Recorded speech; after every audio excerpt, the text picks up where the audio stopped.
Salut, comment ça va? Alors, officiellement, c'est la rentrée. En Belgique et en France, c'est la rentrée pour tout le monde. La rentrée, c'est un mot qu'on utilise pour dire que les grandes vacances, les vacances d'été sont finies. Donc, les enfants retournent à l'école, les parents reviennent de vacances avec leurs enfants et retournent au bureau. La rentrée. Donc, fin août, début septembre, on voit que ça à la télévision, dans les journaux, dans les magazines. Parfois, c'est un peu chiant. Chiant, c'est une expression informelle, familière, à utiliser seulement avec les amis et la famille pour dire que quelque chose est un peu ennuyant. Mais bon, alors là, comme c'est la rentrée, que tu reviens de vacances et que tu retournes au bureau, tu as la question inévitable. Alors, tes vacances, c'était comment? Ou comment se sont passées tes vacances? Et là, tu te rends compte que tu dois utiliser le passé composé et l'imparfait pour raconter tes vacances. Mais tu sais pas quand utiliser le passé composé ou l'imparfait. No, God! No, God, please, no! No! No! No! Pas de problème, pas de stress. Je vais te l'enseigner tout de suite. Et quoi de mieux que de l'apprendre avec un exemple en contexte. Comme ça, tu peux visualiser la chose. Donc, je vais te raconter une drôle d'histoire, une drôle d'expérience, une aventure, comme je dis, que ma mère et moi avons vécue. C'est parti. C'était à Chypre. Je me rappelle plus la date, ni l'année, mais c'était vraiment une drôle d'expérience.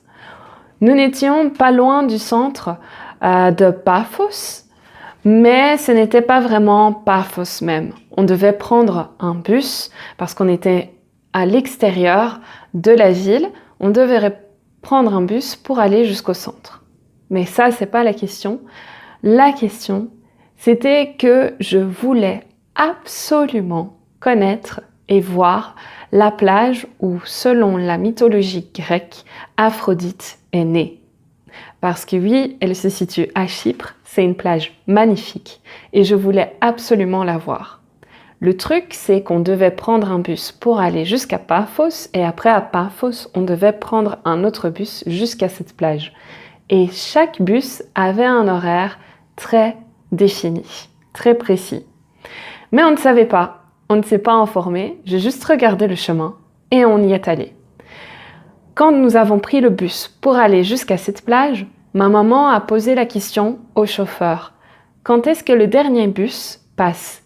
Et justement, c'était lui le dernier bus. Il allait faire l'aller et ensuite le retour. Et elle nous a dit dans 5 minutes. Alors, on était là sur place, la plage était juste là, il fallait juste descendre un peu. Du coup, on s'est dit, comme on est ici, on va y aller, on va voir la plage, on fait nos photos de touristes, et puis on revient en courant pour prendre le bus. Ça va le faire.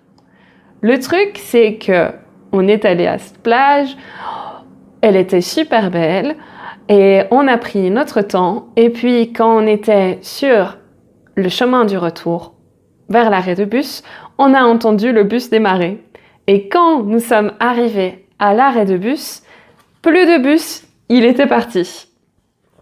Il y avait une petite supérette, mais c'était plus une autoroute, on va dire, et il y avait juste une petite supérette. Donc nous sommes allés à la petite supérette pour demander s'ils pouvaient nous appeler un taxi ou un Uber pour nous aider parce que justement, pas de chance, mon téléphone n'avait plus de batterie, donc je ne pouvais rien faire du tout. Et la personne de la supérette, je ne me rappelle plus pourquoi, ne pouvait pas non plus nous appeler un taxi ou un Uber. Du coup, ma maman m'a dit, tu sais quoi? Je parle grec, je m'occupe des locaux, on va faire du stop, toi tu parles anglais, tu vas demander aux touristes.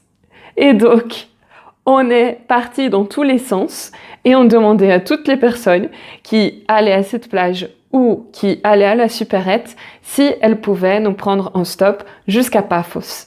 Et finalement, on a trouvé un chypriote, un local, vraiment très sympathique. Il nous a pris en stop, il nous a laissés dans le centre de Paphos.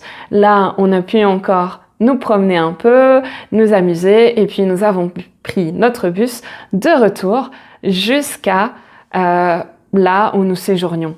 Et donc voilà, ça c'est l'histoire. C'était un petit stress, c'était un petit peu stressant, mais quand on y pense maintenant, ça nous fait bien rigoler.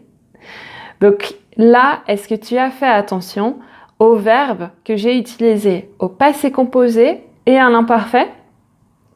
Donc les verbes au passé composé, comme tu peux le voir sur l'écran, ce sont des verbes qui font référence à des actions précises, spécifiques, momentanées, brèves, qui ont eu lieu à un moment spécifique, qui n'ont pas duré, qui étaient brèves. Et en fait, tu dois penser au passé composé comme une photo, donc comme un appareil photo. Donc c'est juste le clic, tu as pris la photo, c'est fini, c'est terminé. Alors que le passé composé, l'imparfait, je l'ai utilisé toujours pour les descriptions, pour les actions qui ont pris du temps et pour les actions qui n'étaient pas définies. Donc on ne sait pas quand elles ont commencé, ni quand elles sont terminées, ni quand elles se sont terminées, et qui n'ont pas de date, de moment spécifique, de moment précis. Donc c'est quelque chose qui a pris un certain temps dans le passé, une certaine durée. Généralement, on l'utilise pour les descriptions, pour les répétitions, les habitudes dans le passé et souvent pour les émotions. Mais pour les émotions, ça dépend du contexte, ça dépend du cas. Parfois, tu as aussi le passé composé. Mais donc, l'imparfait, là, c'est le contraire du passé composé. Le passé composé, c'est une photo, un appareil photo, mais l'imparfait, c'est comme une caméra. Ça prend plus de temps, ça accompagne et c'est un peu comme, on va dire, quand tu poses le décor, quand tu parles des émotions, des alentours, des descriptions avant d'avoir l'action. Donc voilà, maintenant, tu sais comment utiliser le passé composé et l'imparfait. J'espère que ça a facilité les choses et tu peux essayer d'écrire dans les commentaires comment se sont passées tes vacances et utilise le passé composé et l'imparfait. Sur ce, à la prochaine. Au revoir.